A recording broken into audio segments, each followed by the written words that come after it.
اما بعد فاعوذ باللہ من الشیطان الرجیم بسم اللہ الرحمن الرحیم محمد رسول اللہ والذین معه اشداء علی الکفار رحماء بینہم تراہم رکعا سجدا یبتغون فضلا من اللہ ورضوانا سیماہم فی وجوہہم من اثر السجود ذالک مثلہم فی التوراۃ ومثلہم فی الانجیل کزرع اخرج شطأہ فآزرہ فاستغلظ فاستوى علی سوقہ يعجب الزراع ليغيظ بهم الكفار وعد الله الذين آمنوا وعملوا الصالحات منهم مغفرة وأجرا عظيما صدق الله العظيم.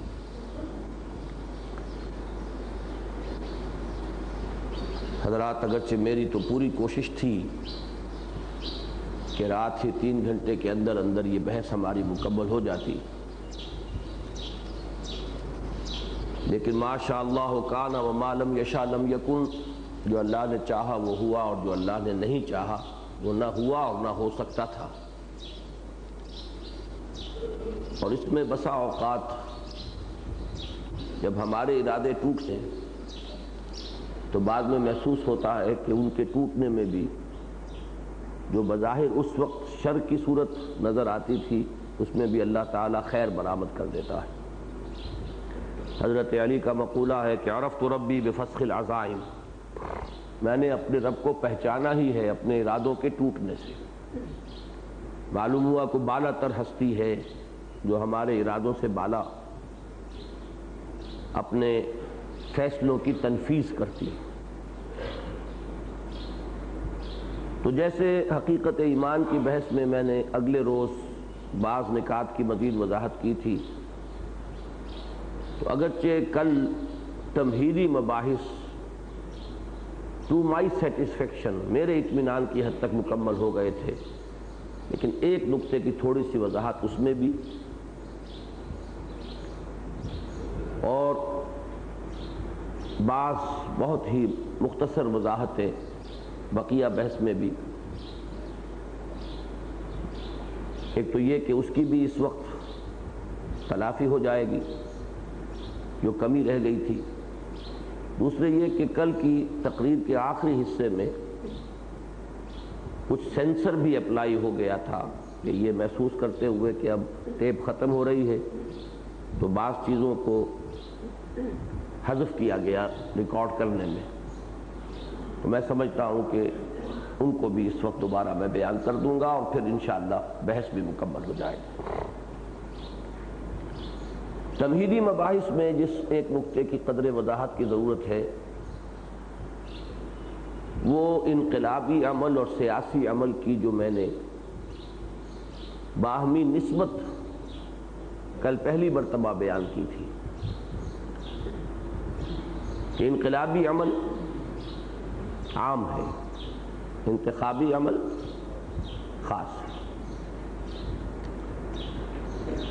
اس میں اس بات کو دیکھیے، انتخابی عمل عام ہے اور انقلابی عمل خاص ہے. انقلابی عمل میں سیاسی عمل لازماً موجود ہے. اس میں مغالطہ یہ نہ ہو کہ میں اسے انتخابی عمل سے تعبیر کر رہا ہوں، وہ لازماً موجود نہیں ہوتا، بلکہ سیاست جو ہے اور سیاسی عمل وہ انتخاب سے بہت وسیع تر ایک حقیقت ہے. سیاسی مسائل سے اعتناء، ان پر بحث، ان پر نظری اور فکری رہنمائی، جس کو میں نے اپنی کتاب استحکام پاکستان میں نظری سیاست سے تعبیر کیا ہے، یہ اس کا جزو لازم ہے. اس سے اگر اجتناب کیا جائے تو انقلابی عمل کا تو آغاز ہی نہیں ہوگا. پھر وہ خالص ایک وہ فرائض دینی کے جامع تصور میں جو سیکنڈ لیول ہے وہ پھر ایک مذہبی تبلیغ کا معاملہ بن کر رہ جائے گا، اس سے ممیز ہی نہیں ہوگا بالکل. تو جو بھی گرد و پیش کے حالات ہیں جس ماحول میں انقلاب لانا پیش نظر ہے، اس ماحول میں جو نظام اس وقت قائم ہے، اس کی جو مضرتیں ہیں، پھر یہ کہ جو سیاسی قوتیں اس وقت برسر کار ہیں، ان سب سے اعتناء، ان سب کے بارے میں گفتگو، ان سب پر تبصرے، ان سب کے بارے میں نظری اور فکری رہنمائی لازمی۔ اس سے ہم علیحدہ کر کے انقلابی عمل جو ہے اس کا کوئی تصور ہی نہیں کر سکتے۔ یہ نقطہ میں چاہتا تھا، لیکن لازم جو ہے وہ تو بالکل ایکسکلوڈ کر رہا ہوں میں اس کو، لازم چمانی بالکل ایکسکلوڈ کرنا ہوگا انتخابی عمل کو، وہ پھر اس کا رخ بالکل دوسری طرف لے جائے گا۔ تو سیاسی عمل کا وہ حصہ اس کا لازمی جز ہے، انتخابی عمل اس کے ساتھ کمپیٹیبل ہی نہیں ہے، اس کے ساتھ کوئی مناسبت رکھتا ہی نہیں۔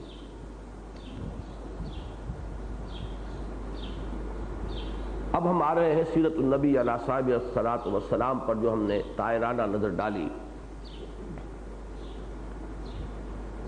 اس میں پہلی بات انقلابی نظریہ، یعنی وہ ہے توحید اور اس کی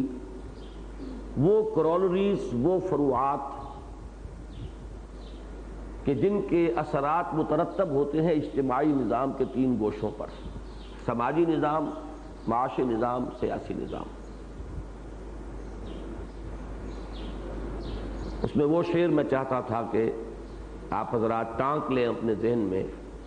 کہ اس سے بڑھ کر اور کیا فکر و عمل کا انقلاب، بادشاہوں کی نہیں اللہ کی ہے یہ زمین،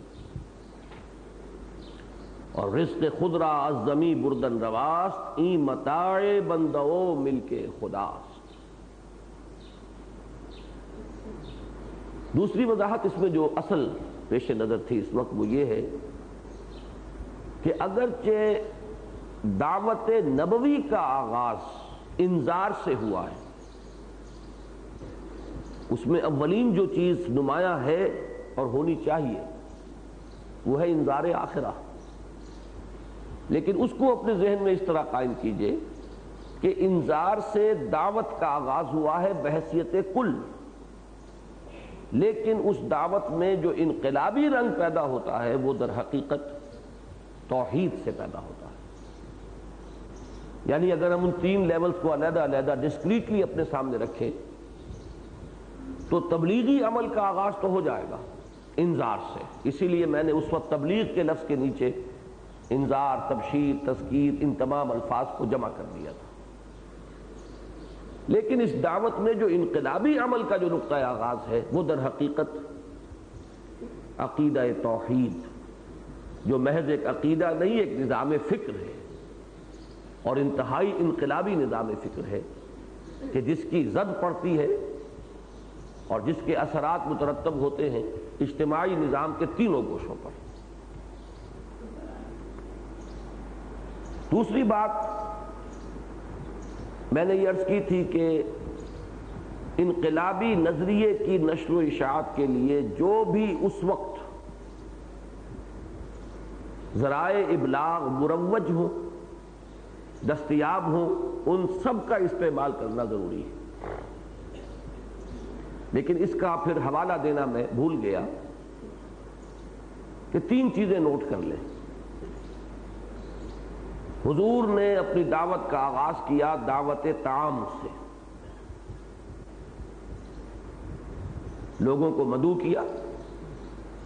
اپنے خاندان کے، 2 مرتبہ ریکارڈ پر ہے، کھانا کھلایا پھر اپنی بات پیش کی۔ اس سے زیادہ میں سمجھتا ہوں کہ شائستہ انداز اور اس سے زیادہ مہذب انداز کوئی اور ممکن نہیں۔ اور آج بھی ہر فرد جو اپنی جگہ پر ایک چھوٹے سے داعی کی حیثیت اختیار کرے اسے اس اسوہ نبوی کو پیش نظر رکھنا چاہیے۔ خطاب عام کی ہمیں مثال ملتی ہے، کوہ صفا پر کھڑے ہو کر آپ نے جو پہلا خطاب فرمایا، اس میں وہ پہلو ملتا ہے کہ جو چیز مروج تھی، اس میں جو چیز بالکل حرام ہو، دعوت کے مزاج سے بالکل منافی ہو اس کو خارج کیا جائے۔ اب جو رواج تھا کہ اگر کسی قبیلے کی طرف سے قتل و غارت اور شبخون مارنے کا کوئی اندیشہ ہے اور اس کی کوئی خبر ہے تو اس سے متنبع کرنے کے لیے کسی اونچے مقام پر کھڑے ہو کر اور بلند آواز سے وا صباحا، ہائے وہ صبح جو آیا چاہتی ہے، یہ نعرہ لگانا، اور پھر جب لوگ جمع ہو جائیں اونچے مقام پر اس لیے کہ لوگ دیکھ سکیں، دور دور سے بھی جہاں آواز نہیں پہنچ رہی وا صباحا کی، وہاں بھی دیکھ لے گا کوئی شخص کوئی بلند مقام پر کھڑا ہے اور چیخ رہا ہے، کیا کہہ رہا ہے یہ نہیں معلوم، تو لوگ دوڑتے تھے، لپکتے تھے، پھر وہ بات بتا دی جاتی تھی کہ جس کے لیے جمع کرنا مقصود تھا۔ اس میں جو اضافی شے تھی وہ یہ کہ وہاں رواج تھا کہ ننگے ہو جاتے تھے، مادرزاد برہنہ ہو کر کھڑے ہو جاتے تھے، اسی لیے لفظ چلا ہے نذیر عریان، ننگا خبردار کرنے والا۔ تو ظاہر بات ہے اس کا کوئی امکان نہیں تھا، تو حضور صلی اللہ علیہ وسلم نے وہ ترمیم کی، باقی پورا وہی پروسیس کے جو اس وقت مروج تھا اس کو اختیار فرمایا۔ تیسری چیز جو اس دعوت کی نشر و اشاعت میں نمایاں ہے وہ ہے بازاروں میں اور میلوں میں جا کر، آج کل جسے ہم کہیں گے کارنر میٹنگز کہہ لیں، مختلف سپاٹس پر کھڑے ہو کر دعوت کا پیش کرنا، یہ بھی ہمیں سیرت النبی سے معلوم ہوتا ہے۔ باقی ان تینوں کے علاوہ بلکہ ان سے پہلے سب سے مقدم وہ ہے مین ٹو مین، خالص نجی ذاتی سطح پر خیالات کو پہنچانا، نظریے کی تبلیغ، تو یہ چیزیں ہیں کہ جو ہمیں سیرت النبی سے ملتی ہیں۔ باقی یہ کہ اس زمانے میں اور دوسرے ذرائع ابلاغ ابھی اویلیبل نہیں تھے، دستیاب نہیں تھے، تو اصول یہ رہے گا کہ جو بھی ذرائع ابلاغ ہوں کسی دور میں اعلیٰ ترین اور مؤثر ترین، اس میں جو چیز حرام مطلق کے درجے میں ہو اس کو خارج کر کے ان جملہ ذرائع ابلاغ کو استعمال کرنا لازم ہوگا اس پہلے مرحلے میں، یعنی انقلابی نظریے کی نشر و اشاعت میں۔ حضور کی تنظیم و تربیت، میں ان دونوں کو اس وقت گروپ کر رہا ہوں، اس کا حاصل کیا تھا، پروڈکٹ کیا تھا، اس کے لیے ایک جملہ تو ایرانی جاسوسوں کا نہایت جامع ہے، کفایت کرتا ہے، اسے ہمارے سامنے ضرور رہنا چاہیے کہ ہم رہبان باللیل و فرسان بالنہار۔ یہ دو چیزیں جمع کر دی ہیں تربیت نبوی نے صحابہ کرام میں، کہ وہ رات کو راہب نظر آتے ہیں اور دن میں شہسوار۔ یہ بھی ایک طرح سے اجتماعی ضدین ہے، جیسے انقلاب نبوی میں وہ دو ضدین جمع ہوئی، مذہب اور سیاست، جس کو میں نے کل پوری تفصیل سے بیان کیا کہ supremely successful in both the religious and the secular fields۔ اسی کو تو اس نے حضور کی عظمت اور تاریخ انسانی کی عظیم ترین شخصیت ہونے کے لیے بطور دلیل پیش کیا۔ بالکل اسی طرح جو تربیت ہوئی ہے اس کا بھی جو اینڈ پروڈکٹ ہے، جو اس سے حاصل جو شخصیتیں وجود میں آئی ہیں، ان میں یہ دو ضدیں جمع تھی کہ ہم رہبان باللیل و فرسان بالنہار۔ قرآن مجید میں مختلف مقامات پر، جنہیں اب ہم نے اپنے مطالعہ قرآن حکیم کے منتخب نصاب نمبر 2 میں جمع کیا ہے، میں صرف اس وقت حوالہ دے رہا ہوں۔ آیہ مبارکہ سورہ فتح کی آخری میں نے ابھی تلاوت کی تھی، اس میں ایک نقشہ آ جاتا ہے۔ یہ مختلف جگہوں پر اللہ تعالیٰ نے جھلکیاں دکھا دی ہیں اس جماعت کے اوصاف، گویا کہ اس میں ہمارے سامنے ہدف آ جاتے ہیں کہ اسلامی انقلاب کے تربیتی نظام کا حاصل کیا ہونا چاہیے؟ محمد الرسول اللہ والذین معہ اشداء علی الکفار رحماء بینہم۔ جو میں نے کل عرض کیا تھا کہ صرف ڈسپلن نہیں، انتہائی گہری محبت، اور جب انتہائی گہری محبت ہوگی اس انقلاب کے کارکنوں میں تو اس کا ایک لازماً جو منفی نتیجہ نکلے گا وہ یہ ہے کہ جو پالے کے دوسری طرف ہیں، چاہے ان سے کتنے ہی قریبی خونی رشتے ہوں، اب ان سے دلی محبت نہیں ہو سکتی۔ ویسے یہ کہ دعوت و تبلیغ کے نقطہ نگاہ سے ان کے ساتھ کوئی صلہ رحمی کی جائے، ان پر احسان کیا جائے، تالیف قلب کے لیے حسن سلوک کیا جائے، یہ بالکل دوسری بات ہے۔ یا جیسے کہ فرمایا گیا کہ والدین مشرک بھی ہوں تب بھی ان کی خدمت یا بندہ مسلم بندہ مومن کرے گا، لیکن دلی محبت کا رشتہ ان سے نہیں ہوگا۔ اور جو لوگ ایکٹیولی اپوز کر رہے ہوں ان کے ساتھ تو دل میں سختی کا پیدا ہو جانا بھی اس کا لازمی تقاضا ہے۔ والذین معہ اشداء علی الکفار رحماء بینہم تراہم رکعا سجدا یبتغون فضلا من اللہ ورضوانا۔ یہ ان کا ایک لازمی وصف نظر آنا چاہیے۔ تم دیکھو گے ان کو رکوع میں، سجدے میں، یہ ان کی زندگی کا، ان کے کردار کا ایک نمایاں وصف ہو، اللہ کے فضل کے جویا، اللہ کی رضا کے متلاشی۔ یہ جھلک ہے، جھلکی ہے ان کے اس کردار کی۔ سیماہم فی وجوہہم من اثر السجود، ان کے چہروں پر بھی آثار ہوں سجدوں کے۔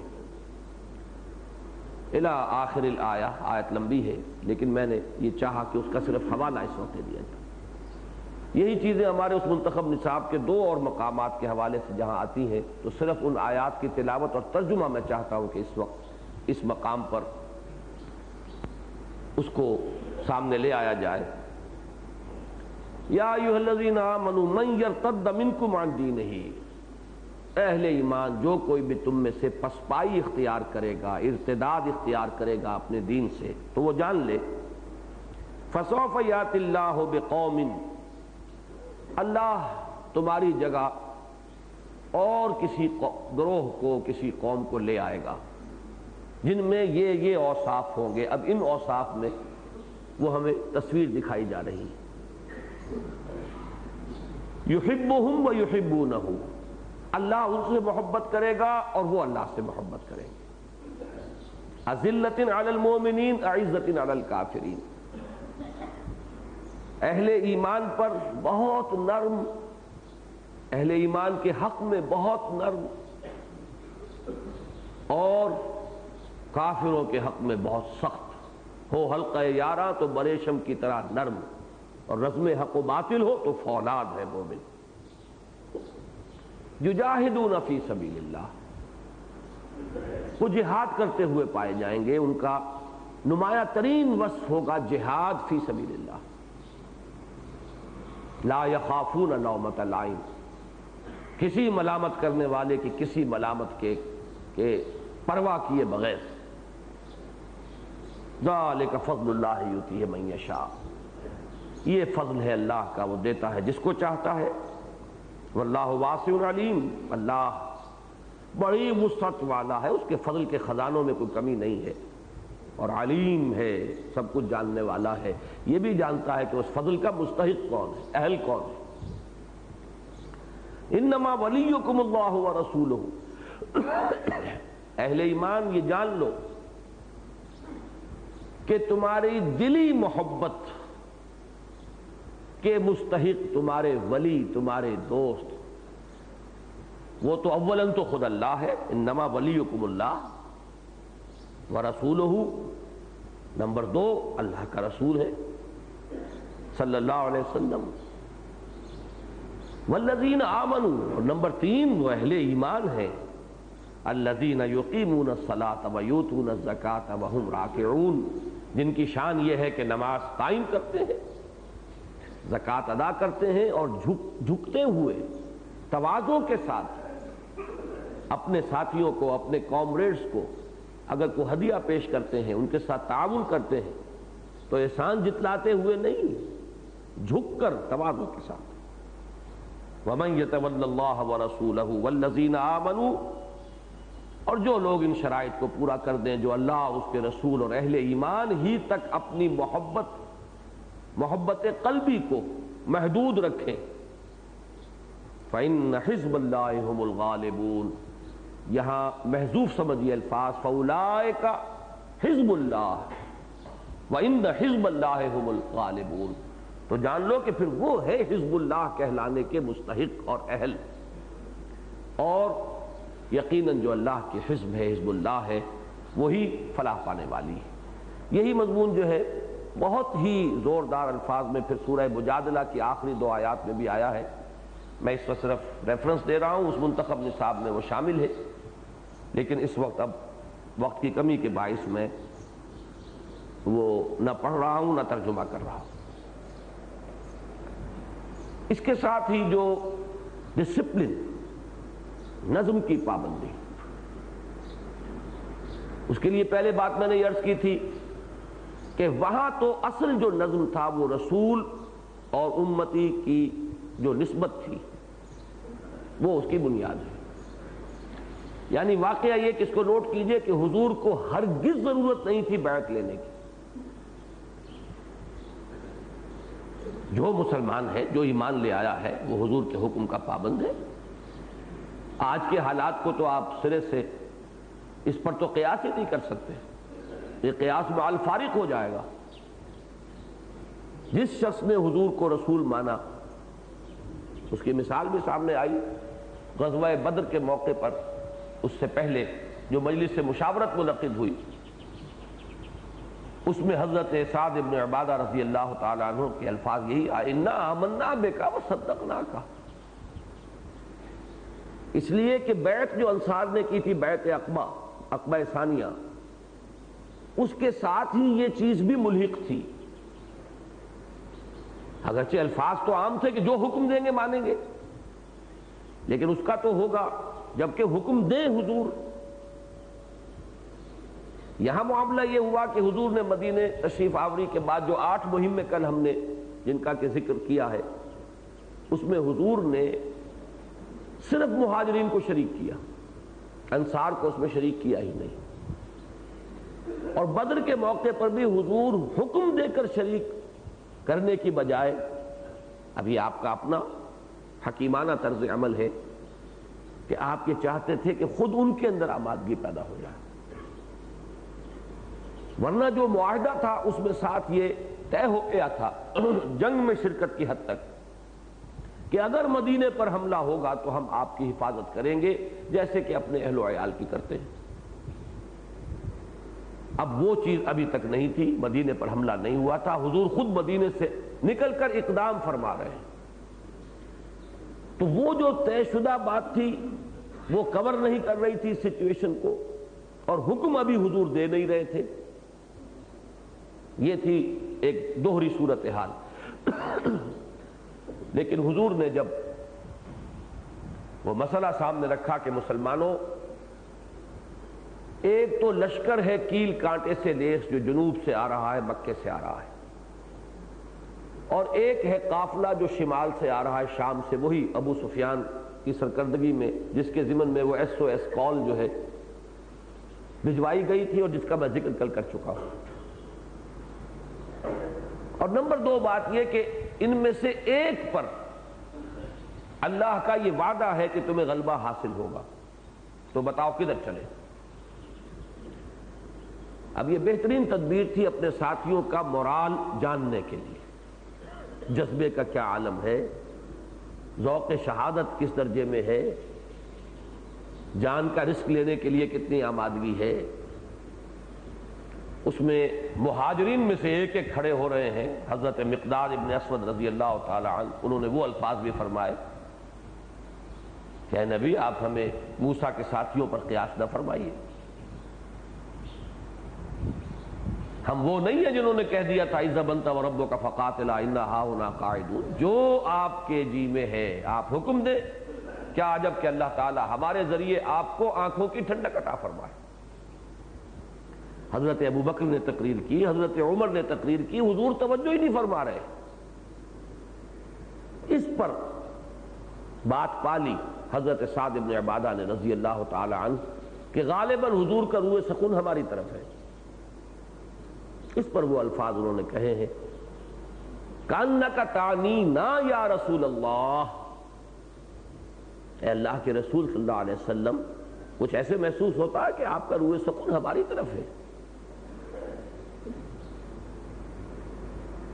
فَإِنَّا آمَنَّا بِكَ وَصَدَّقْنَاكَ،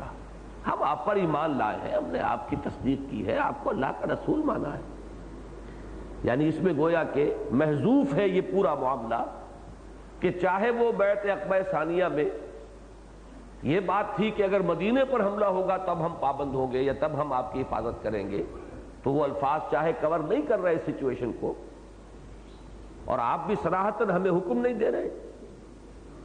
لیکن ہم تو آپ پر ایمان لا چکے، ہم نے آپ کی تصدیق کی، اب جو بھی آپ کا منشا ہو ہم حاضر ہیں، بسر و چشم حاضر ہیں، بدل و جان حاضر ہیں۔ خدا کی قسم اگر آپ ہمیں حکم دیں گے ہم برق الغمات تک جا پہنچیں گے، اپنی اونٹنیوں کو، سواریوں کو دبلا کر دیں گے۔ اگر آپ ہمیں حکم دیں گے ہم اپنی سواریاں سمندر میں اتار دیں گے۔ تب الفاظ آتے ہیں کہ حضور کا چہرہ خوشی سے دمک اٹھا،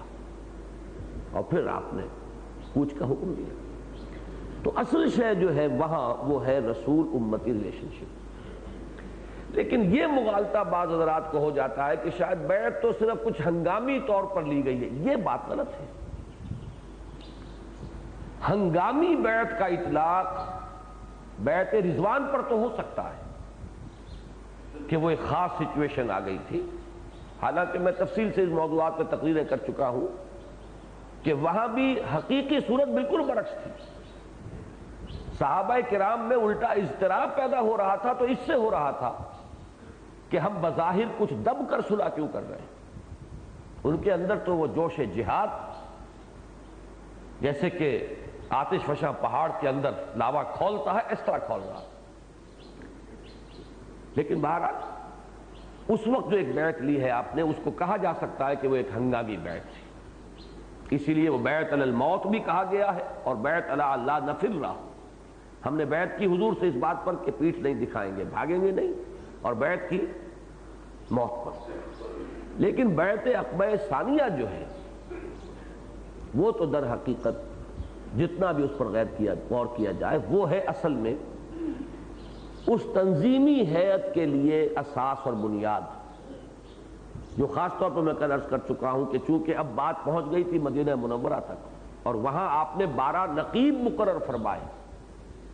یہ پہلا ہمیں فارمل تنظیمی ڈھانچہ اس کا سراغ ملتا ہے سیرت النبی میں صلی اللہ علیہ وسلم۔ مکے میں اس کی کوئی احتیاج نہیں تھی، کوئی ضرورت نہیں تھی، ہمہ وقت ساتھ ہے، دار ارقم مرکز ہے، حضور وہاں تشریف فرما ہے، آ رہے اہل ایمان جا رہے ہیں، کچھ لوگ وہاں مستقل بیٹھے ہوئے ہیں۔ ان کی ڈیوٹی یہ تھی جو مستقل بیٹھے ہوئے تھے، جو ہمہ وقت تھے وہاں، کہ جیسے ہی وحی نازل ہوئی انہوں نے اس کو یاد کیا، اور اب گھر گھر پھر کر منتشر ہیں اہل ایمان، اب وہاں گھروں میں جا کر وہ وحی پہنچا رہے ہیں، لیکن ان کے لیے کوئی عنوان آپ کو نہیں ملے گا۔ لیکن بیعت عقبہ ثانیہ کے ساتھ ہی آپ کو 12 نقباء کا تعین، 9 خزرج میں سے 3 اوس میں سے یہ مل جائے۔ اب ظاہر بات ہے کہ وہ نقباء جو ہیں وہ اپنی اتھارٹی کہاں سے ڈرائیو کرتے تھے، انہیں یہ حیثیت کہاں سے حاصل ہوئی کہ لوگوں نے بیعت کی حضور کے ہاتھ پر اس صراحت کے ساتھ، علی اثرۃ علینا وعلی لا ننازع الامر اہلہ وعلی ان نقول بالحق اینما کنا۔ اب اس کے حضور صلی اللہ علیہ وسلم نے جن کو مقرر کر دیا، اب وہ گویا کہ حضور کے نمائندے ہیں وہاں مدینہ منورہ۔ اس نظم کا جو اس کی اہمیت، اس کا اہم ترین واقعہ ہے کہ جو غزوہ احد موقع پر پیش آیا۔ قرآن مجید سے یہ ثابت ہے کہ غزوہ احد میں جو مسلمانوں کو چرکا لگا، چرکے کا لفظ قرآن میں آیا، ان یمسسکم قرح فقد مس القوم قرح مثلہ، اگر تمہیں زخم آیا ہے، تمہیں چرکا لگا ہے، تو یاد کرو تمہارے دشمنوں کو بھی تو ایسا ہی چرکا لگ چکا ہے۔ یہ چرکا لگا ہے ایک ڈسپلن کی خلاف ورزی کی پاداش میں، اس لیے کہ صراحت کے ساتھ قرآن مجید میں آیت موجود ہے وَلَقَدْ صَدَقَكُمُ اللَّهُ وَعْدَهُ إِذْ تَحُسُّونَهُم بِإِذْنِهِ، اللہ نے تو اپنا وعدہ تم سے سچا کر دیا تھا، پورا کر دیا تھا، جبکہ تم انہیں گاجر مولی کی طرح کاٹ رہے تھے۔ حَتَّى إِذَا فَشِلْتُمْ وَتَنَازَعْتُمْ فِي الْأَمْرِ وَعَصَيْتُمْ مِن بَعْدِ مَا أَرَاكُمْ مَا تُحِبُّونَ، یہاں تک کہ تم ڈھیلے پڑے۔ فشل کہتے ہیں ڈھیلا ہو جانا۔ یہ بہترین انڈسپلن کے لیے یہ لفظ ہے۔ ایک تو آپ ہوتے ہیں جیسے کہ آرمی پیریڈ میں اٹینشن، پورا جسم جو ہے آپ کا کسا ہوا ہے، ہر پٹھا جو ہے وہ ایکشن میں، اور ایک ایٹ ایز، وہ سٹینڈ ایٹ ایز کیا ہے، اس میں آپ کے وہ عضلات جو ہیں پٹھے وہ ڈھیلے پڑتے ہیں۔ یہ فشل ہے، نظم کسا ہوا ہے، مضبوط ہے، یہ ہے کہ جو مطلوب ہے۔ اور جہاں اس میں ڈھیل آئی، کوئی بات پسند آئی تو مان لی، نہ پسند آئی تو نہیں مانی، اپنی رائے بھی اس میں ہے تو بڑے ذوق و شوق کے ساتھ کام کر رہے ہیں، اور اپنی رائے کے خلاف کہیں فیصلہ ہو گیا ہے تو اب طبیعت آمادہ نہیں ہو رہی، یہ فشل ہے۔ یا صاحب امر کا حکم ایک ہے، آپ اس کی خلاف ورزی کر رہے ہیں، اگرچہ میں تفصیل سے اس پر بحثیں کر چکا ہوں کہ وہ صحابہ کرام 35 صحابہ جنہوں نے اس وقت، جن سے خطا ہوئی اس وقت، اس میں نیت حضور کے حکم کو توڑنے کی نہیں تھی، اس کی تو انہوں نے ایک تعویل کی تھی کہ حضور نے جو حکم دیا تھا وہ شکست کی حالت میں تھا، اگر ہم سب قتل ہو جائیں، شہید ہو جائیں، اور تم دیکھو کہ ہماری بوٹیاں نوچ نوچ کر پرندے کھا رہے ہیں، تب بھی تم یہاں سے نہ ہلنا، تو فتح ہو گئی نا۔ تو یہ دلیل جو ہے یہ انہیں ایگزونریٹ کر دیتی ہے، بری کر دیتی ہے اس سے، اس سوء ظن سے کہ انہوں نے جان بوجھ کر حضور کے حکم کی خلاف ورزی کی۔ لیکن ایک درجہ باقی رہ جاتا ہے کہ اب اطاعت رسول کے ساتھ اطاعت امیر بھی تو تھی نا، وَعَلَىٰ أَلَّا نُنَازِعَ الْأَمْرَ أَهْلَهُ، وہاں جو کمانڈر تھے اس دستے کے، 50 تیر اندازوں کے دستے کے، انہوں نے آخری وقت تک یہی حکم دیا کہ مت جاؤ یہاں، اور ان کے اس حکم کے تحت 15 افراد رکے رہے، 35 چلے گئے، تو 35 نے ڈس اوبے کیا ہے، حضور کو نہیں کیا، لیکن کم سے کم وہ جو اس جگہ پر جو امیر ہے، مقامی امیر ہے، اس جگہ پر جو کمانڈر ہے، صاحب امر ہے، اس کے حکم کی تو خلاف ورزی کی نا، وہ تو پکارتے رہ گئے، جیسے کہ الفاظ آئے ہیں وَالرَّسُولُ يَدْعُوكُمْ فِي أُخْرَاكُمْ غَالِبًا، رسول تمہیں پکار رہے تھے، لیکن یہ کہ وہاں وہ جو بھی کمانڈر تھے وہ حکم دیتے رہے، پکارتے رہے کہ مت جاؤ، لیکن یہ لوگ چلے گئے، اس کی سزا ہے دنیا۔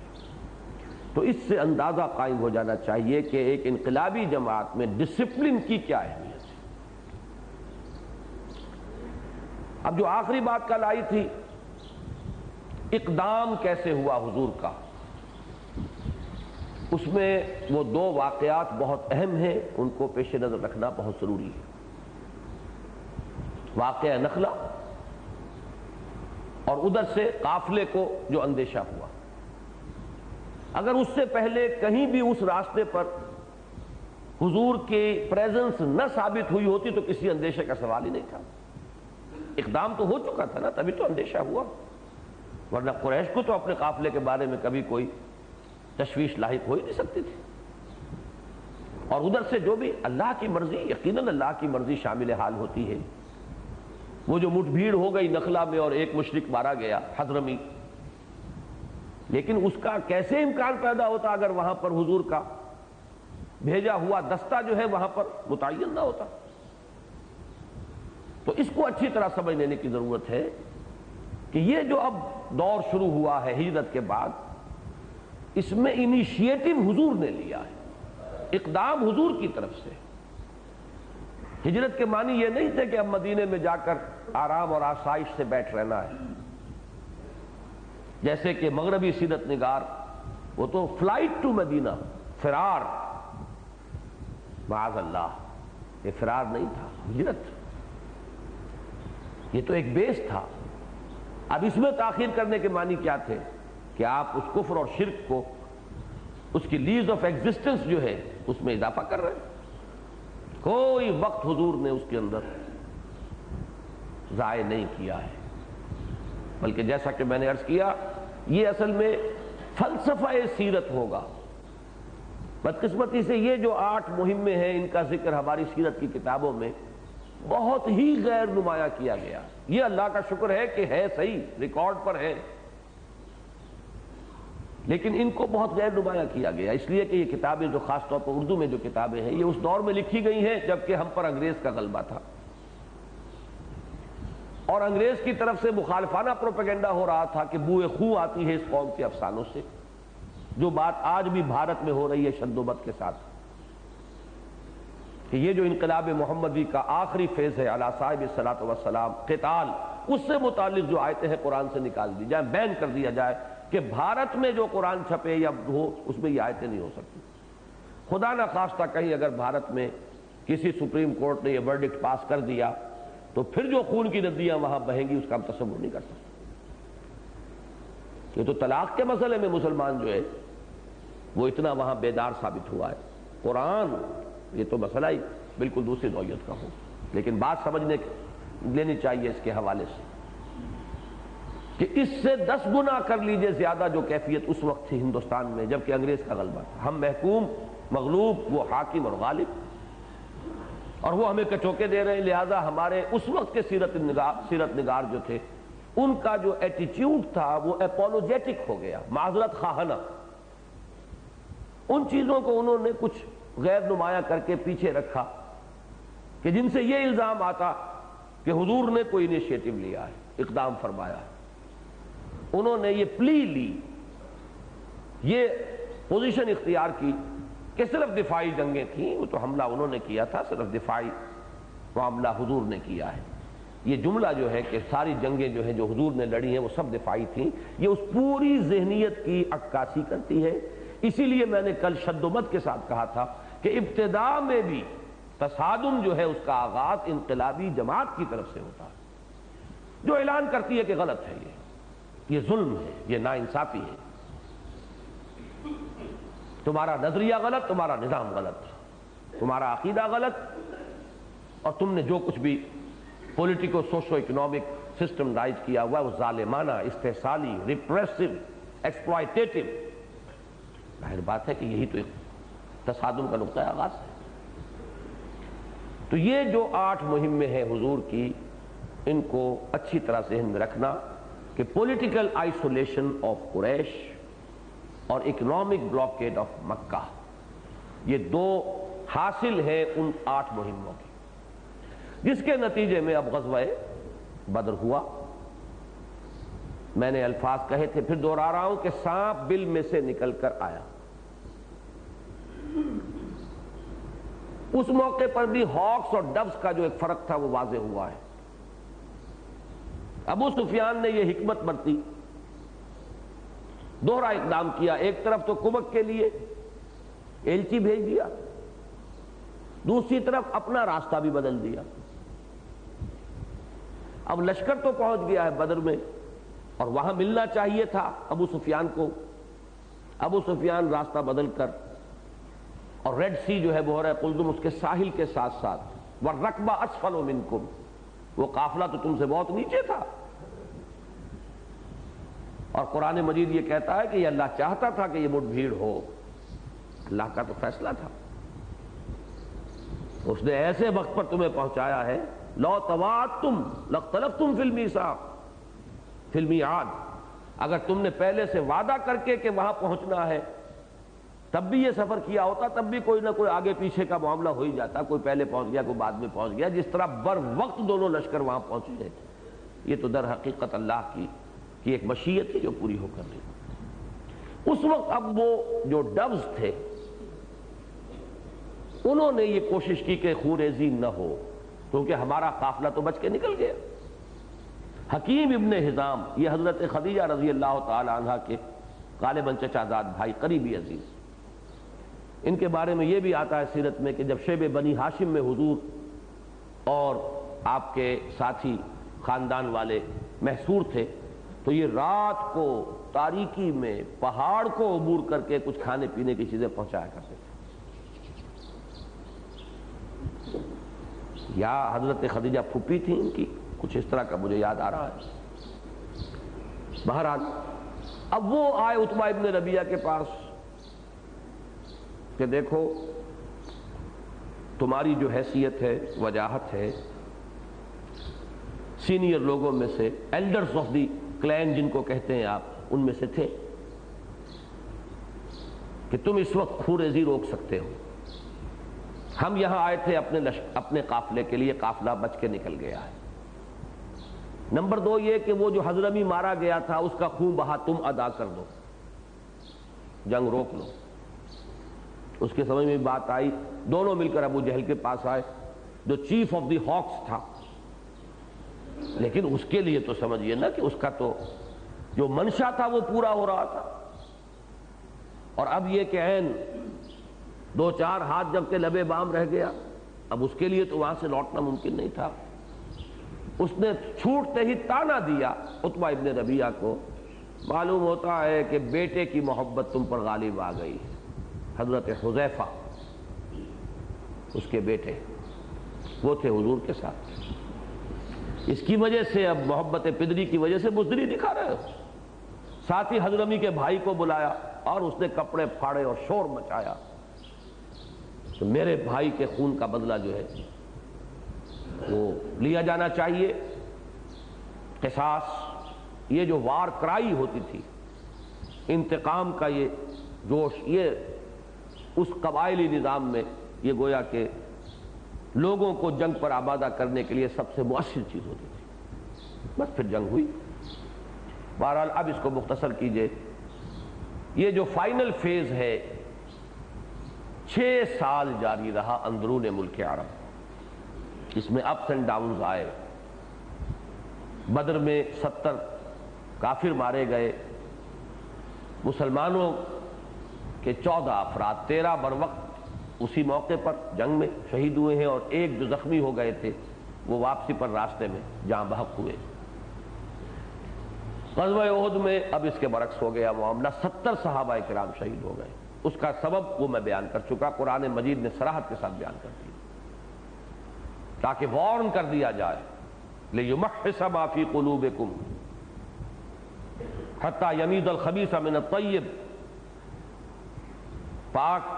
اور پاکیزہ کو خبیث سے جدا کرنا یہ اللہ تعالیٰ کی حکمت ہے، اسی لیے ابتلا آتی ہے، اسی لیے آزمائش آتی ہے، اسی لیے تکلیفیں آتی ہیں، اور تاکہ تم اپنے رینکس کے اندر جو ویکنسز ہیں ان پر متنبہ ہو جاؤ، ورنہ اللہ کنڈون کر سکتا تھا، وہ قوی اور عزیز ہے، تو وہ تو قوی اور عزیز ہے کہ تمہیں تکلیف ہی نہ دیتا، اپنے دین کو خود ہی غالب کر دیتا۔ تمہیں جو تکلیف دی ہے تو اس لیے کہ تم اپنے ایمان کا ثبوت پیش کرو۔ اسی طریقے سے اب اللہ نے اگر تمہیں یہ چرکا لگایا ہے، ان یمسسکم قرح فقد مس القوم قرح مثلہ، یہ اس لیے ہے تاکہ تم اپنی کمزوریوں پر متنبہ ہو جاؤ۔ باقی یہ کہ ایک تھوڑا سا عارضی سا وقفہ صلح حدیبیہ کا آیا، اس کو بھی اس وقت بیان کرنے کا وقت نہیں ہے۔ 6 سال کے آرمز کانفلکٹ کے نتیجے میں اندرون ملک عرب انقلاب کی تکمیل ہو گئی۔ جاء الحق وزهق الباطل ان الباطل کان زہوقا۔ تو 3 سٹیپس ہے پریلیمنری، ابتدائی، دعوت، تنظیم، تربیت، تینوں کا حاصل ہے ایک حزب اللہ، ایک انقلابی پارٹی، اسلامی انقلابی پارٹی۔ 3 سٹیپ ہے تصادم کے 3 مراحل، passive resistance, active resistance, arm conflict. 3 جمع 3 6۔ اور اقبال کے ایک شعر کو لازماً میں چاہتا ہوں کہ آپ کو سنا دوں، کس خوبصورتی سے ان 2 کو جدا کیا ہے علیحدہ علیحدہ۔ با نشہ درویشی در ساز و دمادم زن، یہ نشہ درویشی، دعوت، تبلیغ، تربیت، تزکیہ، تعلیم، تنظیم، تیاری کرو، ان سب کا نتیجہ حاصل کیا ہے؟ ایک حزب اللہ پوری کوالیفیکیشنز کے ساتھ، پورے مطلوبہ اوصاف کے ساتھ۔ دوسرا مصرع کیا ہے؟ چوں پختہ شوی خود را بر سلطنت جم زن، جب تیار ہو جاؤ، پختہ ہو جاؤ، مناسب اور معتدل تعداد میں لوگ ہوں اور ان کی مناسب حد تک تربیت ہو چکی ہو، بنیادیں مرصوص بن چکے ہوں، اشداء علی الکفار رحماء بینہم کی تصویر بن چکے ہوں، منظم ہوں، موت کو کا استقبال کرنے کے لیے آمادہ ہو، تن من دھن لگا دینے کے لیے بیتاب ہو۔ جب یہ ہو جائے تو پھر اب اپنے آپ کو سلطنت جم پر دے مارو۔ یہاں بھی تصادم کا آغاز ہے، چوں پختہ شوی خود را بر سلطنت جم سن۔ اگر یہ دوسرا مرحلہ نہیں آتا تو وہ نشہ درویشی ایک خالص خانقاہی نظام بن جائے گا، پھر وہی بانشہ درویشی در ساز و دمادم زن، پھر وہی عمل ہوگا جو چلتا رہے گا، پیہم چلے گا، مسلسل چلے گا، وہی جو ہے زمین پر پھیلنے والی بیل کے مانند پھیلتا چلا جائے گا۔ اور یہ جو دوسرا مرحلہ ہے انقلابی، وہ آئے گا ہی نہیں۔ ساتواں مرحلہ اس میں جیسا کہ میں نے عرض کیا تھا وہ یہ ایڈ کرنے کا ہے کہ انقلاب لازماً، اگر وہ واقعی انقلاب ہے، حقیقی انقلاب ہے، اس کی ایکسٹینشن ہوگی۔ دینی اعتبار سے ہم یہ کہیں گے کہ حضور کی بعثت تو ہوئی تھی پوری نوع انسانی کے لیے، حضور نے وہ مشن جو ہے سنبھلوایا ہے صحابہ کرام کو۔ البتہ ایک کام حضور یہ بھی کر سکتے تھے کہ جیسے ہی مکے میں آپ نے اعلان نبوت کیا، دعوی نبوت کیا، اس وقت تک تو میں سمجھتا ہوں کہ حضور کے پاس سرمایہ بھی کافی تھا، حضرت خدیجہ کی دولت تھی، خود آپ کی محنت اس میں شامل تھی، تو آپ کے لیے مشکل نہیں تھا کہ ایلچیوں کو بھیج دیتے قیصر کے دربار میں، کسریٰ کے دربار میں، اور اس میں اپنا وہ اعلان نبوت آ جاتا۔ لیکن یہ لگ بھگ 20 برس کی تاخیر کیوں ہو رہی ہے؟ یہ پھر وہی انقلابی تبلیغ اور خالص مذہبی تبلیغ کا فرق ہے۔ وہ پودا اپنی جگہ پر پروان تو چڑھ لے، کزرع اخرج شطأہ فآزرہ فاستغلظ فاستوى علی سوقہ، یہ عمل مقدم ہے۔ لہذا پورے 10 برس تو حضور نے مکے سے باہر قدم نکالا ہی نہیں۔ یہ 10ویں 11ویں برس میں ہے کہ حضور طائف تشریف لے گئے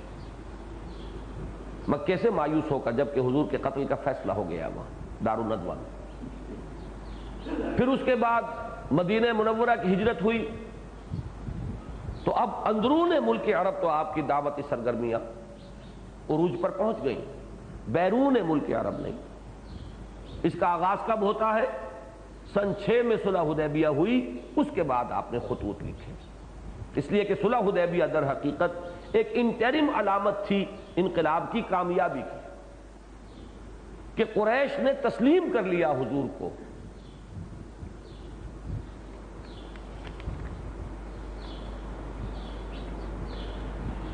قریش نے حضور کو تسلیم کیا، اسی لیے اس کو انا فتحنا لک فتحا مبینا کہا گیا ہے۔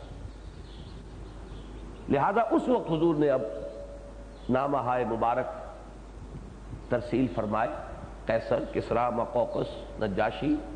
یمامہ کے رؤسا وغیرہ وغیرہ۔ اب وہاں ایک سفیر جو ہے انہیں شہید کیا گیا، اور ایک آرم کانفلکٹ بیرون ملک عرب شروع ہو گیا حضور کی اپنی حیات طیبہ میں۔ گویا کہ بین الاقوامی فیس جو ہے انقلاب محمدی کا صلی اللہ علیہ وسلم آغاز ہو گیا حضور کی حیات ہی کے دوران۔ دعوت کا بھی آغاز ہو گیا جبکہ آپ نے خطوط بھیجے، اور تصادم، مسلح تصادم جو ہے اس کا بھی آغاز ہو گیا غزوہ موطا کے ذریعے، اور پھر آپ کا آخری سفر سفر تبوک، اور پھر جیش اسامہ تیار تھا جبکہ آپ سے انتقال ہوا۔ تو بین الاقوامی سطح پر تصدیر الانقلاب الاسلامی، انقلاب کی توسیع اور اس کو اب ملکی سرحدوں سے باہر اس کو پہنچانا، اس کا بھی آغاز کر دیا محمد الرسول اللہ صلی اللہ علیہ وسلم نے بنفس نفیس۔ بس اب جو چند منٹ رہ گئے ہیں اس میں مجھے دو باتیں آپ کو بتانی ہیں۔ اس پورے پروسیس میں کہیں ترمیم نہیں ہے، دعوت اسی اصول پر ہوگی، تربیت اسی نہج پر ہوگی جس حد تک بھی امکان ہو، تنظیم بیعت کی بنیاد پر ہوگی۔ اس کو بھی ہم اجتہاد نہیں کہیں گے، وہ تو حضور صلی اللہ علیہ وسلم کی حیات طیبہ میں، سیرت مطہرہ میں، آپ کی سنت میں موجود ہے، اور اس درجے تاکید کے ساتھ موجود ہے کہ جسے موت آئی اس حال میں کہ اس کی گردن میں بیعت کا قلادہ نہ تھا، تو وہ جاہلیت کی موت مرا۔ اب یہ اخلاقی اس میں زور ہے، تاکید ہے، یا کوئی اس کی قانونی امپلیکیشنز ہے، اس سے میں بحث نہیں کر رہا، وہ ایک علیحدہ مسئلہ ہے، لیکن زور جو ہے، ایمفیسس، وہ تو سامنے ہے۔ البتہ تصادم کے معاملے میں دو مسئلے ایسے پیدا ہو چکے ہیں جس کی بنا پر اجتہاد کی ضرورت ہے جو سامنے آتی ہے۔ نمبر ایک کہ اب جہاں کہیں بھی یہ کام ہوگا، ابتداً یا تو یہ کہ کسی خالص غیر مسلموں کے ملک میں جا کر کوئی فرد اس کام کا آغاز کرے، وہ تو بہرحال ڈی فیکٹو وہ سچویشن کہیں ابھی تک موجود نہیں۔ عالم اسلام ہی میں، مسلمان ممالک ہی میں کچھ کوششیں ہو رہی ہیں، تحریکیں ہیں، چل رہی ہیں، تو وہاں جو لوگ at the helm of affairs ہیں، جو لوگ اپوز کرتے ہیں، جو مقابلے میں آتے ہیں، وہ بھی قانونی طور پر تو مسلمان ہی ہیں، کافر تو نہیں ہے۔ پہلی بات تو یہ ہے، ایسی اظہر من الشمس کے جس کے نتیجے میں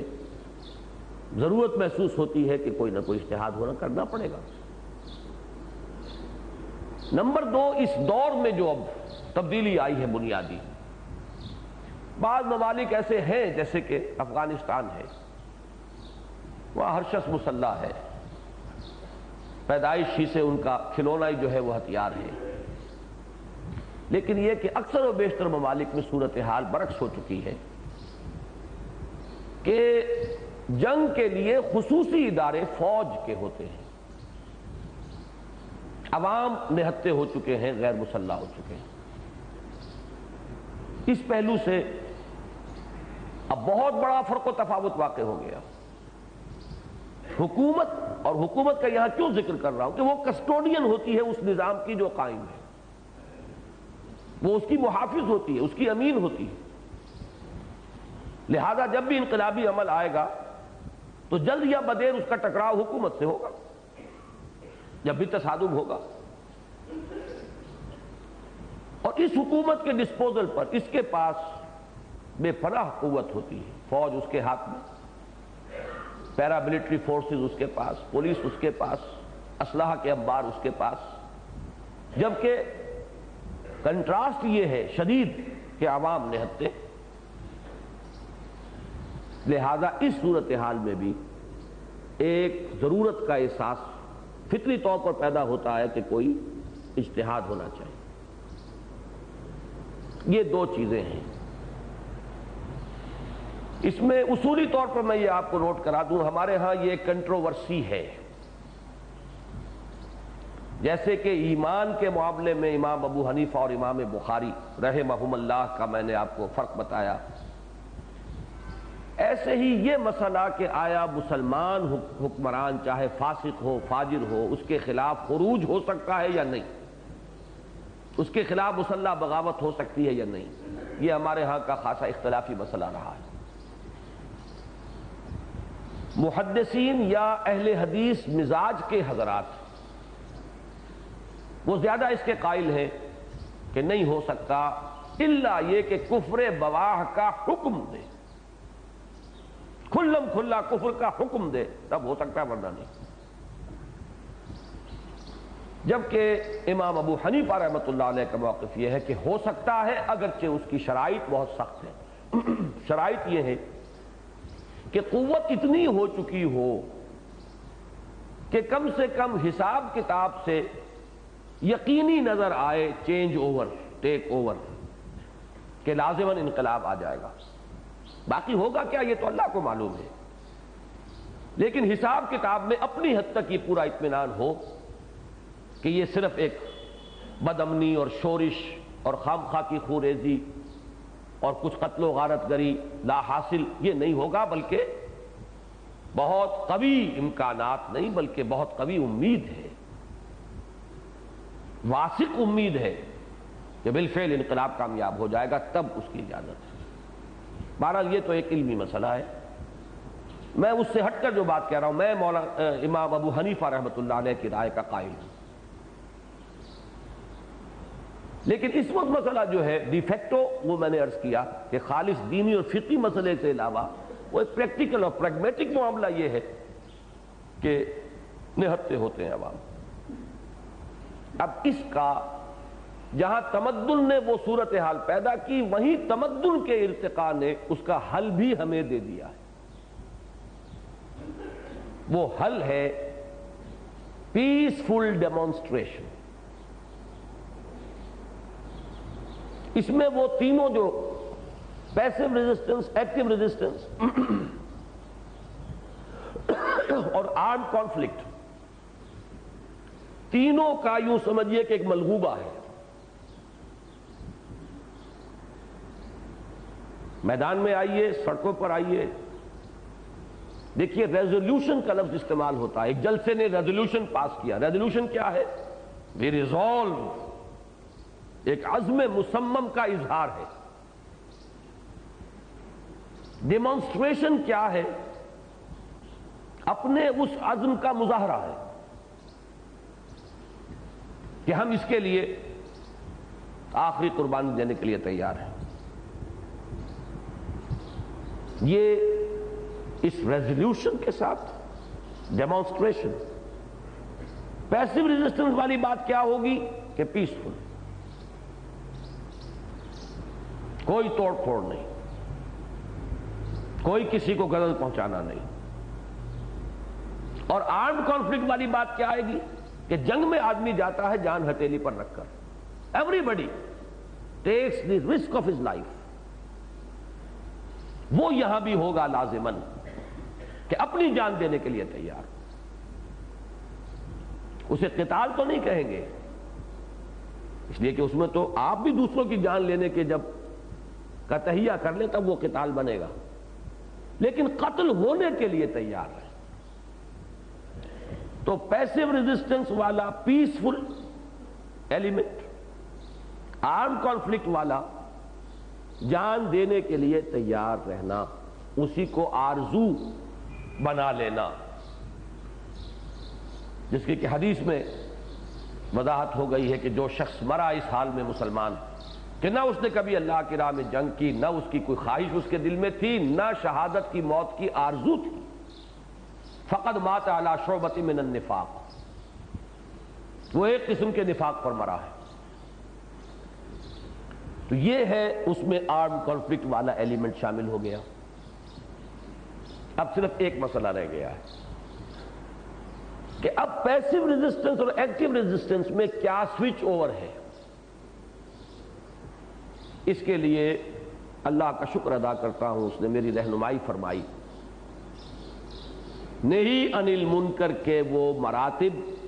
مراحل، مدارج جو محمد الرسول اللہ صلی اللہ علیہ وسلم نے بیان فرما دیے پوری وضاحت کے ساتھ، اور دو حدیثیں مسلم شریف کی ہمارے سامنے۔ ابو سعید خدری سے من رأى منکم منکرا فلیغیرہ بیدہ فإن لم یستطع فبلسانہ فإن لم یستطع فبقلبہ وذلک اضعف الایمان۔ تم میں سے جو کوئی بھی کسی منکر کو دیکھے اس کا فرض ہے کہ اسے اپنے ہاتھ سے روکے، بدلے قوت کے ساتھ۔ اس کی استطاعت نہ رکھتا ہو تو زبان سے، اس کی بھی ہمت یا استطاعت نہ ہو تو دل سے، اور یہ ایمان کا کمزور ترین درجہ ہے۔ حضرت عبداللہ ابن مسعود سے رضی اللہ تعالی عنہ، صرف ترجمہ سنا رہا ہوں، حضور نے فرمایا مجھ سے پہلے اللہ نے جس امت میں بھی کسی نبی کو بھیجا اس کے حواری اور صحابی ہوتے تھے جو دو کام کرتے تھے، یاخذون بسنتہ ویقتدون بامرہ، اس نبی یا رسول کی سنت کو مضبوطی سے پکڑتے تھے اور اس کے حکم پر عمل کرتے تھے۔ پھر ان کے بعد ایسے ناخلف پیدا ہو جاتے تھے، کچھ نسلیں بیتی، اب ناخلف لوگ آ گئے۔ وہ کیا کرتے تھے؟ ثم انہا تخلف من بعدہم خلوف یقولون ما لا یفعلون ویفعلون ما لا یؤمرون، وہ کہتے تھے جو کرتے نہیں تھے اور کرتے وہ تھے جس کا حکم نہیں ہوا تھا۔ اب جب یہ سچویشن ہو، اب اصول بیان کر رہے ہیں حضور، یونیورسل لا، فمن جاہدہم بیدہ فہو مومن ومن جاہدہم بلسانہ فہو مومن ومن جاہدہم بقلبہ فہو مومن ولیس وراء ذلک من الایمان حبۃ خردل، جو ان سے ہاتھ سے جہاد کرے گا وہ مومن، جو زبان سے جہاد کرے گا وہ مومن، اور جو دل سے جہاد کرے گا وہ مومن، اس کے بعد تو ایمان رائی کے دانے کے برابر بھی نہیں۔ بس یہ حدیث ہے ہمارے پاس۔ ظاہر بات ہے کہ دل سے جہاد کرنے والا تو کوئی نہیں ہے، تو وہ اس راستے پہ آئے گا کاہے کو؟ برائی کے برے ہونے کا احساس ہے تبھی تو وہ چنگاری جو ہے بھڑکے گی تو وہ اس راستے پر آئے گا۔ اب رہ گئے دو، زبان سے اور ہاتھ سے۔ جب تک اتنی طاقت نہیں ہے کہ آپ چیلنج کر سکیں، نہیں عن المنکر باللسان، پورے زور شور کے ساتھ، شد و مد کے ساتھ، with all the emphasis at your command، تمام وسائل کو لاتے ہوئے برائی کو برا کہو، احقاق حق ابطال باطل، باطل کو باطل کہو، حرام کو حرام کہو، برائی کو برا کہو، خوش آمدیں کرو، درخواستیں کرو، جو بھی کرو لوگوں کو روکو زبان سے۔ اور جب وہ قوت حاصل ہو جائے مناسب مقدار میں اور مناسب کوالٹی کی، کوانٹیٹیو اینڈ کوالٹیٹیو بوتھ، کمیت اور کیفیت دونوں کے ساتھ، تو پھر اب چیلنج کرو کہ یہ نہیں ہونے دیں گے۔ اس چیلنج کے اندر اب گھیراؤ بھی ہوگا، پکٹنگ بھی ہوگی، سکویٹنگ بھی ہوگی، دھرنا مار کر بیٹھنا، یہ تمام چیزیں جدید تمدن کے پیدا کردہ فینومینن ہے۔ صرف ایک فرق کے ساتھ، توڑ پھوڑ نہیں ہوگا۔ یعنی وہ جو پیسو ریزسٹنس والی بات ہے وہ یہ بات کنٹینیو کرے گی۔ اب بھی جان دینے کے لیے تیار رہو، گولی آئے تو پیچھے مت ہٹو، لاٹھی پڑے بھاگنے کی فکر نہ کرو۔ اس کے ساتھ یہ ہے پہلو اس کے اندر آرم کانفلکٹ کا۔ لیکن یہی جو ہے نہیں عن المنکر بالید،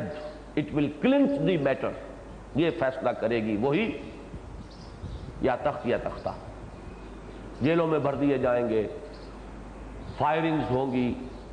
اگر بودے تھے پتاشے کی طرح بیٹھ جائیں گے، اور اگر جاندار تھے، جس کی ایک مثال میں باقی پورے پروسیس کے اعتبار سے تو بڑے خلا ہیں ایرانین ریولوشن میں، وہ پروسیس اس نہج سے ہے ہی نہیں جس نہج کو میں نے تفصیل سے بیان کیا، لیکن اس ایشو میں ایک مشابہت ہے، یہ جزوی مشابہت ہے کہ اس کی ایک مثال انہوں نے پیش کر دی اور ہمارے لیے بڑی سہولت ہے۔ اس کے بغیر یہ بات شاید لوگوں کی سمجھ میں نہ آتی۔ وہ سڑکوں پر نکلے، انہوں نے مظاہرے کیے، جلوس نکلے، لیکن انہوں نے کوئی توڑ پھوڑ نہیں کی، انہوں نے کوئی گولی نہیں چلائی۔ یہ ساری خونریزی بعد میں ہوئی ہے، انقلاب کی کامیابی کے بعد ہوا ہے معاملہ، کیونکہ وہ ابتدائی 3 مراحل جو ہیں وہ بودے تھے، بلکہ تھے ہی نہیں، جماعت کوئی وجود میں نئی آئی ہی نہیں تھی۔ ایک متحدہ محاذ تھا مختلف المزاج لوگوں کا، جنہوں نے ایک سیاسی تحریک شروع کی تھی، اس میں کلرجی نے، ریلیجس ہائرارکی نے عین وقت کے اوپر آ کر قبضہ کیا ہے، کو کیا ہے۔ پاکستان میں اینٹی بھٹو موومنٹ پر کو ہوا آرمی کا، اور ایران میں اینٹی شاہ موومنٹ پر کو کیا ہے علماء نے، آیت اللہ نے۔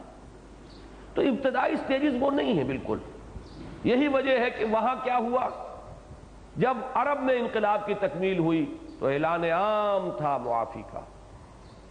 اس لیے کہ انقلاب the revolution was sure of itself، اسے یہ اندیشہ نہیں تھا کہ شیکوی ہیں ہم، نہیں، سب کو معافی۔ اذهبوا فانتم الطلقاء لا تثریب علیکم اليوم، یہ عفو عام کا اعلان وہی انقلاب کر سکتا ہے جو فرم ہو، جو شیکی نہ ہو، جو اپنے بارے میں پورا اعتماد رکھتا ہو کہ جڑیں گہری ہیں، بنیادیں پختہ ہیں۔ لیکن جہاں وہ شیکی ہو، بنیادی چیزیں جو ہے پوری نہ ہوئی ہو، وہاں پھر جو کچھ ہوا وہ آپ کے سامنے ہے۔ لیکن یہ کہ ایک چیز کی صرف اس میں مثال دے رہا ہوں کہ انہوں نے اس ڈیمانسٹریشن کے طریقے کو اور اس میں اپنی جانیں دینے کی ایک بہت نمایاں مثال قائم کر دی۔ مجھے نہیں معلوم کہ وہ رپورٹ صحیح ہے یا غلط، لیکن بیان یہ ہوتا ہے کہ ایک دن جس دن 15,000 لاشیں سڑک پر تھیں، تب وہ شہنشاہ آریہ مہر، شہنشاہوں کا شہنشاہ، جو سائرس کی عظمت کے خواب دیکھ رہا تھا، جس نے 2500 سالہ جشن منایا تھا سائرس کا، اس کی جو پھر حالت ہوئی ہے وہ آپ کو معلوم ہے، جس طرح جان بچا کر وہ بھاگا ہے، جس طرح کا خوف اس پر مسلط ہوا ہے کہ 2 گز زمین بھی مل نہ سکی کوئے یار میں، وہ حشر اس کا ہوا۔ تو یہ ہے صرف اس حد تک اس دور میں اجتہاد جو ہے اس کو بروئے کار لانا ضروری ہے۔ باقی پورا عمل امکانی حد تک نقش پا پر چلتے ہوئے انسان کو اسی کو اپنا آئیڈیل سمجھتے ہوئے آگے بڑھنے کی کوشش کرنی ہے۔ اللہ تعالی ہمیں توفیق دے کہ ہم اولاً اپنی زندگیوں کا ہدف بنائیں ایم ہائی، اقامت دین، تکبیر رب، یا وسعت افلاک میں تکبیر مسلسل، یا خاک کی آغوش میں تسبیح و مناجات، وہ مسلک مردان خداگاہ خدا مست، اور یہ مذہب ملا و جمادات و نباتات۔ اللہ تعالی ہمیں اس کی توفیق دے۔ پھر یہ کہ قدم بقدم چلیں، درجہ بدرجہ بڑھیں، جلدی نہ مچائیں، عجلت میں منزل کھوٹی نہ کر بیٹھیں، آگے دوڑ پیچھے چوڑ والا معاملہ نہ ہو، صرف جذبات ہی کو کے ہاتھوں میں اپنی لگام نہ دے دیں، اس میں ہوش بھی ہو اور جوش بھی ہو، اس کو اسی مرحلے کے اوپر اور اسی پروسیس کے اوپر آگے بڑھنے کے ایک طرف اللہ تعالی ہمیں وہ عزم دے، ارادہ دے، دوسری طرف ہمیں ہمت دے، استقامت دے، اور اس میں بھی صبر اور سہج پکے سو میٹھا ہو کہ عمل کو سامنے رکھنے کی ہمیں توفیق دے۔ اور پھر اللہ تعالی اگر ہمارے ہاتھوں یہ سعادت ہمیں نصیب فرما دے کہ ہمارے ہاتھوں اس کی تکمیل ہو جائے تو اس کا فضل، اس کا عطیہ، لیکن اس کا بھی لالچ دل میں نہ رکھیے گا، اس لیے کہ یہ سارا پروسیس ایک نسل انسانی اور ایک لائف سپین میں صرف ایک مرتبہ ہوا، اس کے ریپیٹ ہونے کا کوئی امکان نہیں۔ اس کو آپ کئی جنریشنز کے اندر بھی اگر پھیلا ہوا مان لیں، اگر 3-4 جنریشن میں جا کر، اور یہ عمل یہ بھی نہیں ہے کہ آج ہی ہم نے شروع کیا ہے، اس صدی میں درجہ بدرجہ یہ آگے بڑھ رہا ہے۔ ہمیں کبھی ایسے مغالطے میں نہیں ہونا چاہیے کہ بس ایک بات ہمیں ہی پہلی دفعہ معلوم ہوئی ہے۔ میں تفصیلاً لکھ چکا ہوں، یہ تصورات بھی رفتہ رفتہ نکھرے ہیں، یہ منزل بھی اثر نو نگاہوں کے سامنے تدریجاً آئی ہے۔ یہ تو ذہنوں سے اوجھل ہو چکا تھا، آنکھ اوجھل پہاڑ اوجھل۔ ہمارا تصور تو وہ ہو گیا تھا کہ دین بس نام ہے نماز روزہ حج زکوٰۃ کا، یہ تصور بدلے ہیں، رفتہ رفتہ دوسری تیسری منزل نگاہوں کے سامنے آئی ہے۔ جنہوں نے محنتیں کی ہیں اللہ انہیں ان کا اجر و ثواب عطا فرمائے، جن سے خطائیں ہوئی ہیں اللہ تعالیٰ ان کی خطاؤں سے درگزر فرمائے۔ ہمارا طریقہ کیا ہے کہ اس پورے پروسیس کو سمجھیے، اپنے بزرگوں کی غلطیوں سے صرف سبق حاصل کرنے کے لیے اس کے بارے میں غور و فکر، سوچ بچار، ذکر، کہ جو غلطی پہلوں سے ہو گئی ہے وہی ہم نہ کر بیٹھیں۔ باقی ان کی توہین کی کوئی نیت، ان کو کنڈم کرنے کا کوئی خیال جو ہے وہ آپ کے دل میں نہیں آنا چاہیے۔ پھر یہ کہ اس کے لیے ذہناً تیار رہنا چاہیے، مثلا میں اس کے لیے بالکل ذہناً تیار ہوں کہ اگر ہمارے ذریعے سے یہی بات ہو جائے کہ یہ انقلابی فکر مزید واضح ہو جائے، اس کے پری ریکویزٹس مزید نمایاں ہو جائے، اس کے مدارج و مراحل زیادہ اور نکھر کر ڈسکریٹلی علیحدہ علیحدہ لوگوں پر واضح ہو جائے تو یہ بھی، اور اگر ہم کچھ ہلکا سا نمونہ ہی اس قسم کی جماعت، اس قسم کی تنظیم کا پیش کر دیں، ہلکا سا نمونہ، تو میں سمجھتا ہوں بہت بڑی سعادت ہوگی اگر اللہ تعالی ہمارے ہاتھوں ہمارے ذریعے یہ بھی کرا دے۔ لیکن اللہ کی رحمت سے بعید نہیں ہے، اللہ تعالیٰ سے مانگیے، اور حدیث میں آتا ہے کہ جب مانگو تو دل کھول کر مانگو، اللہ سے مانگنے میں کوئی کمی کرنے کی ضرورت نہیں، واسع علیم ہے، اس کی تو رحمت کی وسعت کا کوئی ٹھکانہ نہیں۔ تو اگر آپ دل میں یہ بھی خواہش رکھیں اللہ ہمیں اس آخری منزل تک پہنچا اور ہمارے ہاتھوں اس کام کو پورا کرا دے، تو اس میں بھی کوئی چیز ممنوع نہیں ہے، لیکن اس کے لیے کوئی غیر ضروری عجلت پسندی، جلد بازی، چھلانگیں لگا کر آگے بڑھنے کی کوشش، وہ در حقیقت اپنی منزل کو کھوٹا کرنے کے مترادف ہوگا۔ اقول قولی ھذا واستغفر اللہ لی ولکم ولسائر المسلمین والمسلمات۔ اللہم اہدنا فیمن ہدیت وعافنا فیمن عافیت وتولنا فیمن تولیت وبارک لنا فیما اعطیت وقنا شر ما قضیت وقنا شر ما قضیت فإنک تقضی ولا یقضى علیک انہ لا یذل من والیت ولا يعز من عادیت